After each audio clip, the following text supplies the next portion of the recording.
ಸೊರಬ ಪಟ್ಟಣದ ನಿವಾಸಿಗಳಿಗೆ ಅನುಕೂಲವಾಗುವ ನಿಟ್ಟಿನಲ್ಲಿ ಮೂಲಭೂತ ಸೌಕರ್ಯಗಳನ್ನು ಕಲ್ಪಿಸುವಲ್ಲಿ ಅಧಿಕಾರಿಗಳು ಹಿಂದೇಟು ಹಾಕಬಾರದು.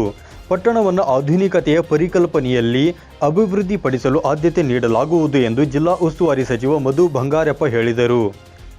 ಪಟ್ಟಣದ ಪುರಸಭೆ ಸಭಾಂಗಣದಲ್ಲಿ ಪುರಸಭೆ ಸಾಮಾನ್ಯ ಸಭೆಯ ಅಧ್ಯಕ್ಷತೆ ವಹಿಸಿ ಮಾತನಾಡಿದ ಅವರು, ಪಟ್ಟಣ ಸೇರಿದಂತೆ ತಾಲೂಕಿನ ಎಲ್ಲ ಗ್ರಾಮಗಳಿಗೂ ಶರಾವತಿ ನದಿಯಿಂದ ಸಮರ್ಪಕ ಕುಡಿಯುವ ನೀರಿನ ಯೋಜನೆ ರೂಪಿಸಲು ಸರ್ಕಾರಕ್ಕೆ ಪ್ರಸ್ತಾವನೆ ಸಲ್ಲಿಸಿದ್ದು, ಸದ್ಯದಲ್ಲಿ ಆಡಳಿತಾತ್ಮಕ ಅನುಮೋದನೆ ದೊರೆಯಲಿದೆ ಎಂದರು.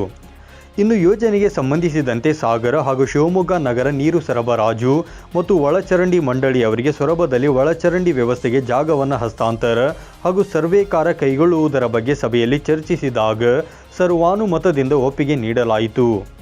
ಇನ್ನು ಇದೇ ವೇಳೆ ಪುರಸಭೆ ಸದಸ್ಯ ಪ್ರಸನ್ನ ಕುಮಾರ್ ದೊಡ್ಡಮನೆ ಪಟ್ಟಣದಲ್ಲಿ ಮಿನಿ ಬಸ್ ತಂಗುದಾಣ ನಿರ್ಮಿಸುವಂತೆಯೂ ಹಾಗೂ ಚಿಕ್ಕಪೇಟೆಯಲ್ಲಿ ಮಾದರಿ ಅಂಗನವಾಡಿ ಮಾಡಿಕೊಡುವಂತೆಯೂ ಸಚಿವರಿಗೆ ಮನವಿ ಮಾಡಿದರು. ಇನ್ನು ಸಭೆಯಲ್ಲಿ ಸಾಗರ ಉಪವಿಭಾಗಾಧಿಕಾರಿ ಹಾಗೂ ಆಡಳಿತಾಧಿಕಾರಿ ಆರ್ ಯತೀಶ್, ತಹಸೀಲ್ದಾರ್ ಮಂಜುಳಾ ಬಿ ಹೆಗಡಾಳ್, ಪ್ರಭಾರ ಮುಖ್ಯಾಧಿಕಾರಿ ಚಂದನ್ ಸೇರಿದಂತೆ ಇತರೆ ಅಧಿಕಾರಿಗಳು ಹಾಗೂ ಪುರಸಭೆ ಸದಸ್ಯರು ಉಪಸ್ಥಿತರಿದ್ದರು. Sandeep UL 9 live news, Soraba.